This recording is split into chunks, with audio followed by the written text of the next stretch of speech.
VAT exemption.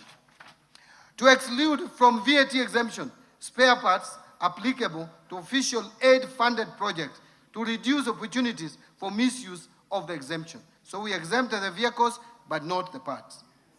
Transfer selected supplies from zero-rated status to VAT-exempt status in line with the national tax policy objective of limiting zero rating primarily to export. To exempt mobile phones from VAT as part of the simplified taxation framework for mobile phones outlined under the proposal under Excise Duty Act. So when we talk of excise duty on phones, moving from 10% to 25%, they talk about that, but they fail to say that we are removing VAT on mobile phones from 16% to nothing.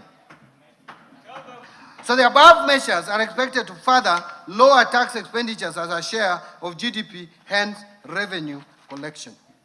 Excise Duty Act. Mr. Speaker, we now turn to the proposed amendments to the Excise Duty Act. Mr. Speaker, currently, more Kenyans are drinking bottled water in both urban and rural areas. The bill is proposing to remove excise duty of 6 shillings and 41 cents per liter of bottled water. We are removing excise duty on bottled water. Mr. Speaker, it is expected that the vendors of bottled water will pass this benefit to the ordinary citizen by lowering the price of bottled water because it has ceased to be a luxury. Mr. Speaker, mobile phones have become essential tools for enhancing communication, access to information, and delivery of services. They support among others, education, businesses, financial services, e-commerce, healthcare, and social interaction, while also promoting digital inclusion, productivity, and social economic development. Mr. Speaker, to further encourage use of mobile phones in the country, the bill is proposing to simplify taxation of mobile phones by replacing the existing multiple taxes and levies with a single excise duty charged at the rate of 25% at the point of activation on any telecommunications network. This measure will lower the prices of mobile phones in the country. I heard another leader saying 25%, but I'm asking, why is he complaining about 25%? Does he want us to remain at 55.5%? Because that is the rate as at today. Mr. Speaker, in recognition of health risk associated with excessive sugar consumption, the bill proposes to increase excise duty on sugar-sweetened beverages from 14 shillings per litre to 20 shillings per litre. Mr. Speaker, in support of public health, the bill also proposes to adjust excise duty rates on other manufactured tobacco and tobacco substitutes, tobacco extracts, and essences from 11,382 per kilogram, shillings per kilogram, to 12,550 per kilogram. While the excise duty rates applicable to cigars, churros, cigarillos, I don't consume this, so I have difficulty in reading, containing tobacco or tobacco substitutes will be adjusted from 16,260 shillings per kilogram to 18,000 shillings per kilogram. I don't know whether Honorable Mboko knows about this more than I do. Mr. Speaker, betting or horse trading is currently exempt from excise duty. In order to create fairness in the taxation of betting and gaming activities, the bill is proposing to remove this exemption. Further, to expand the scope of taxation, the bill proposes to amend the definition of gaming wallets to include land-based betting and gaming activities. Mr. Speaker, to promote fairness and consistency in the taxation of similar products, the bill is proposing to harmonize excise duty treatment within the alcoholic beverages sector by removing the preferential excise duty rate of Kenya shillings 10 per centiliter of pure alcohol for alcoholic beverages manufactured by small independent brewers. Mr. Speaker, in the Finance Act of 2025, excise duty rate for undenatured extra neutral alcohol supplied to licensed manufacturers of spirituous beverages was set at 500 shillings per litre. To support manufacturers in this sector, the bill proposes to reduce the applicable excise duty rate to 80 shillings per litre. And in addition, the bill proposes amendment to clarify that this rate is applicable to both locally purchased and imported and denatured extra-neutral alcohol supplied to licensed manufacturers. Mr. Speaker, to address environmental externalities, the bill proposes to introduce excise duty on coal at the rate of 5% of the excisable value. The bill also proposes to extend excise duty on plastic articles for locally manufactured products in order to promote consistency in tax treatment. And Mr. Speaker, the bill further proposes to establish a clear excise duty taxation framework for vintage and collector vehicles. This proposal relates to vehicles whose year of first registration is at least 30 years before the date of purchase and whose value is at least 10 million shillings. Tax procedures.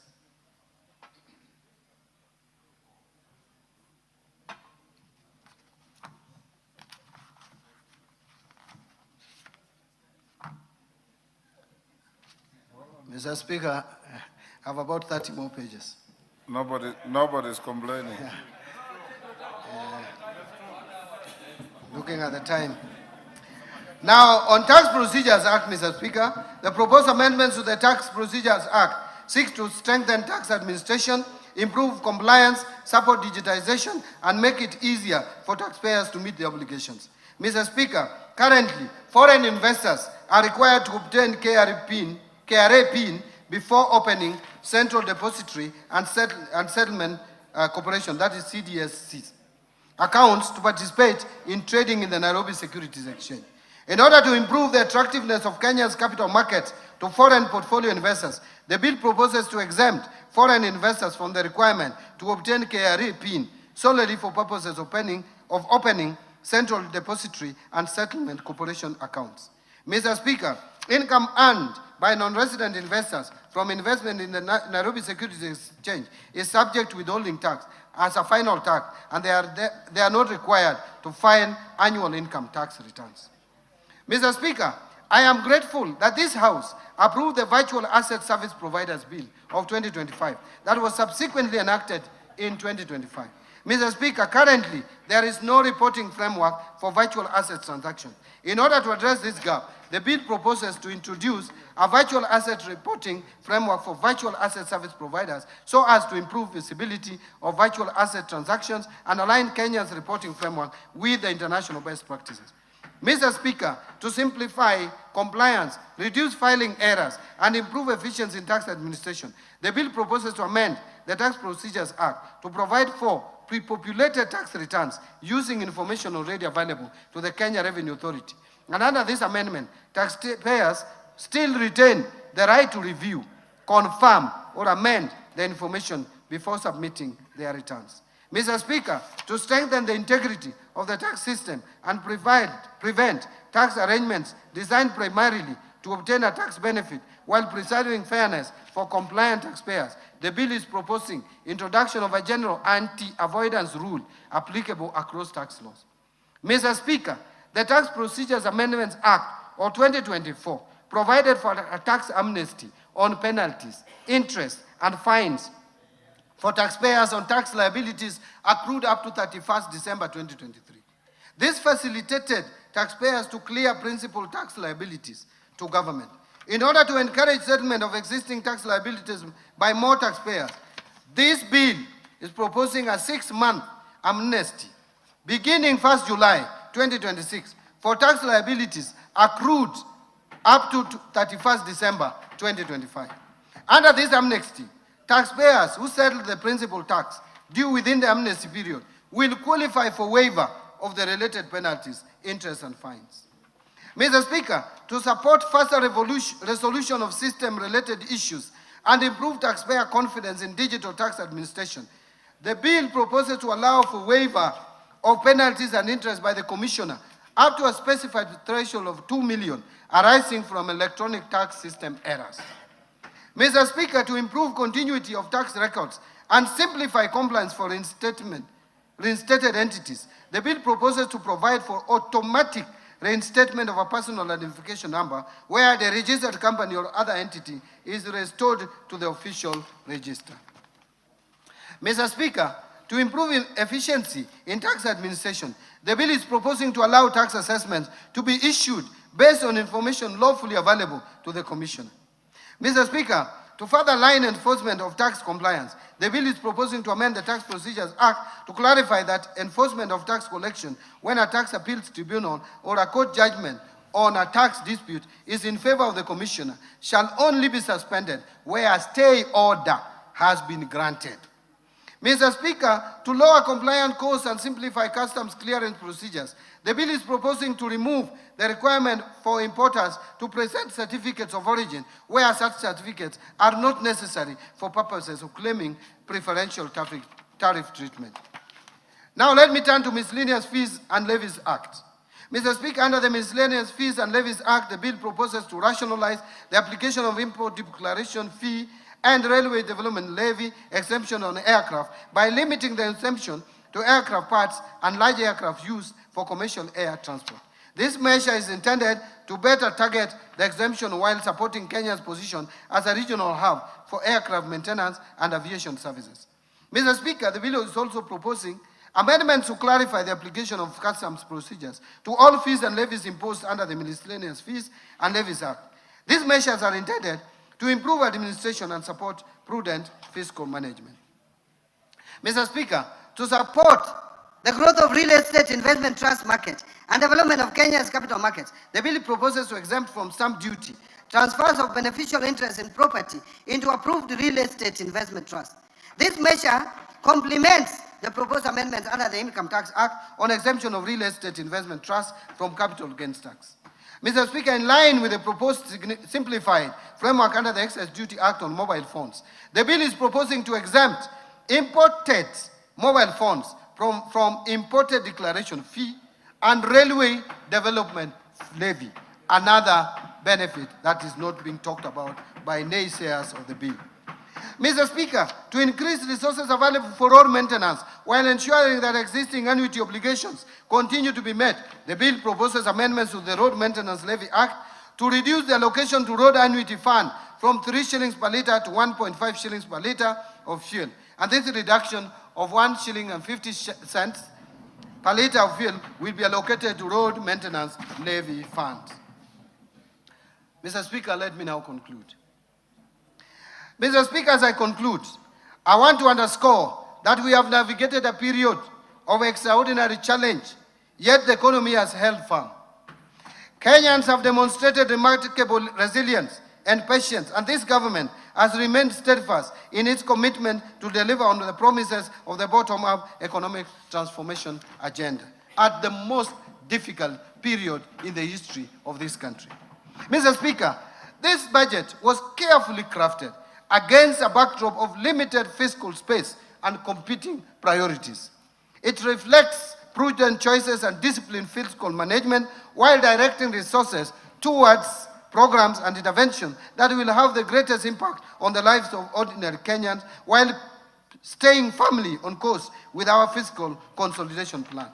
Mr. Speaker, the reforms I have outlined today are designed to cushion our citizens, strengthen economic resilience, and lay the foundations for sustainable growth and transformation.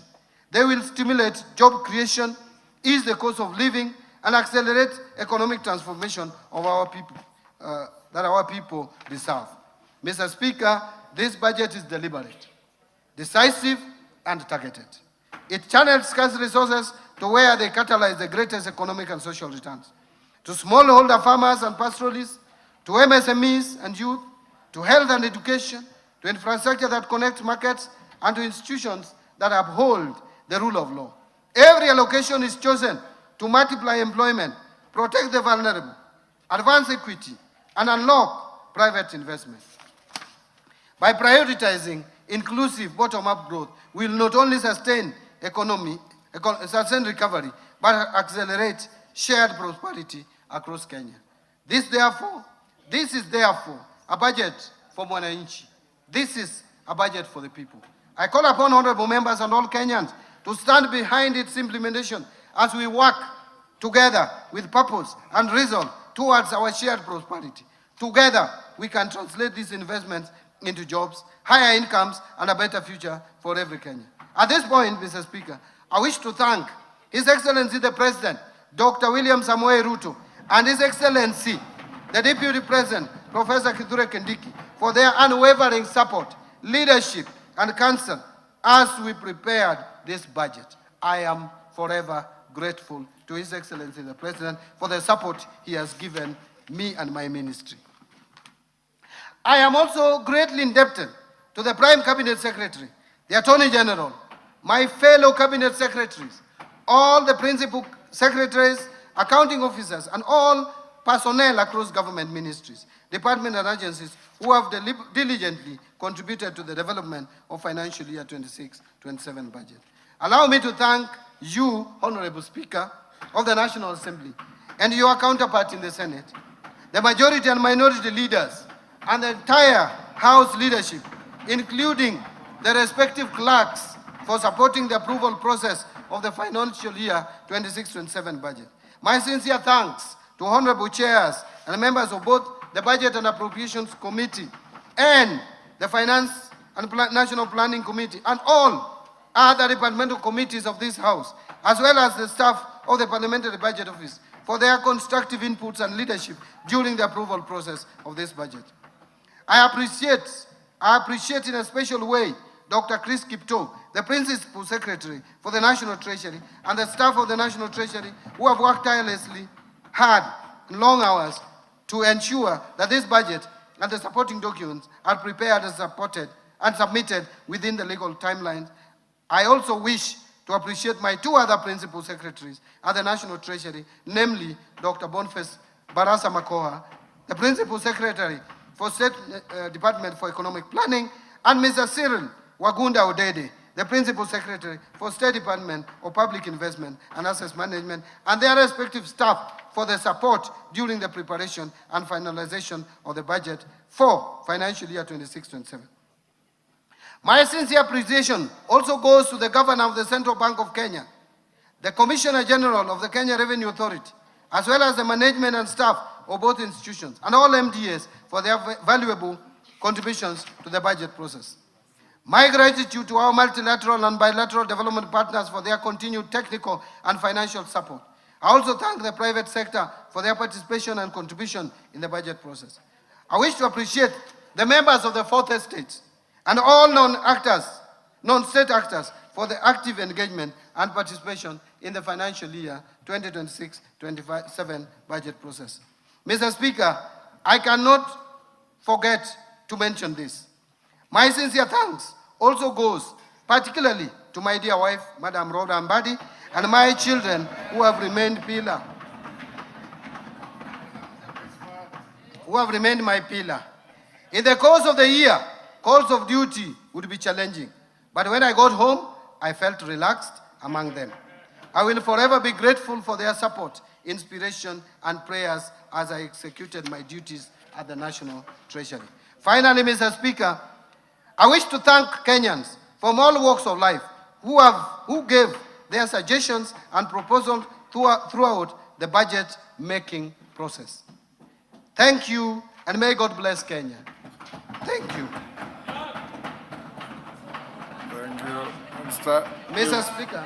Yes, go on. Mr. Speaker, before I resume my seat, you will recall that I have already submitted to this House the budget estimates and the Finance Bill 2026, together with the accompanying documents as required by the Public Finance Management Act, CAP 412A. Today, I further submit the following documents to this August House and request that you graciously receive them. Number 1, budget statement for financial year 26-27. Number 2, the 2026 budget policy statement. Number 3, estimates of revenue, grants and loans for the financial year 26-27. Number 4, financial statement for the financial year 26-27 budget. Number 5, medium-term debt management strategy 2026. Number 6, budget highlights, the Mwananchi guide for the financial year 2026-27 budget. And I believe we have put here also the Kiswahili version. Number 7, statistical annex to the budget statement for the financial year 26-27. Thank you, Honorable Speaker. Thank you, honorable members.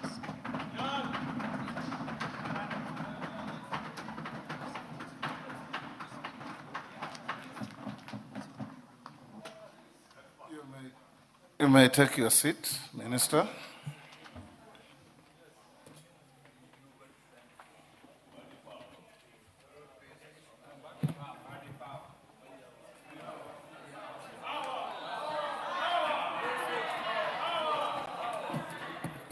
Order. Honorable members, I wish to thank the Cabinet Secretary for National Treasury for ably making a public pronouncement of the budget highlights for the national government for the financial year 2026-27 and the medium term and the revenue-raising measures. In this regard, honorable members, I confirm that in conformity with the provisions of sections 39 and 39A of the Public Finance Management Act, Cap 412A, and the Standing Order 244C, the Cabinet Secretary has submitted to the National Assembly the relevant legislative proposals necessary to actualize the revenue-raising measures to finance the 2026-2027 budget. This has since culminated in the Finance Bill 2026, which is under consideration by the House. Honorable members, it is now my pleasure to invite all honorable members, the Cabinet Secretary for the National Treasury and Economic Planning, other Cabinet Secretaries, representatives of the Judiciary, members of the Diplomatic Corps, and all invited guests to a reception at the Parliament courtyard hereafter. Honorable members, the time now being 6:13, the House now stands adjourned until Tuesday, 16th June 2026 at 2:30 p.m. I thank you.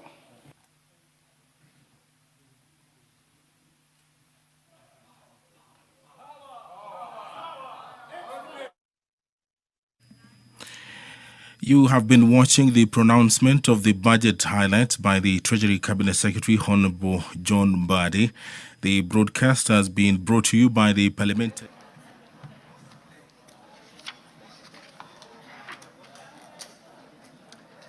Thank you very much, Mr. Speaker and honorable members of the 13th Parliament of the Republic of Kenya. Mr. Speaker, it is my honor and privilege to present to this august House and to the people of Kenya the budget statement for the financial year 2026-2027.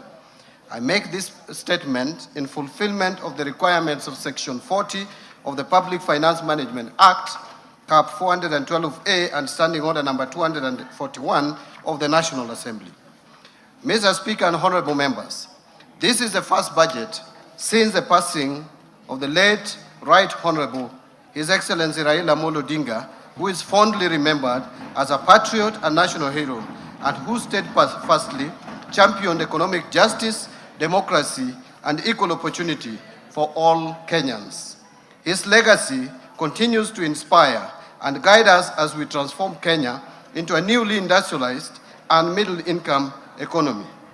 In honor of his immense contribution to our country, I would politely request and invite members of this esteemed House to observe a moment of silence, which will take 1 minute. Members be upstanding. Guests in the galleries be upstanding.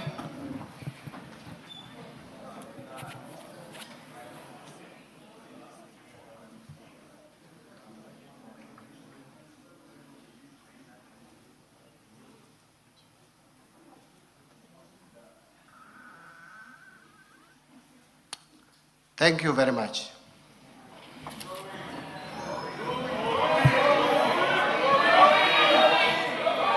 Mr. Speaker,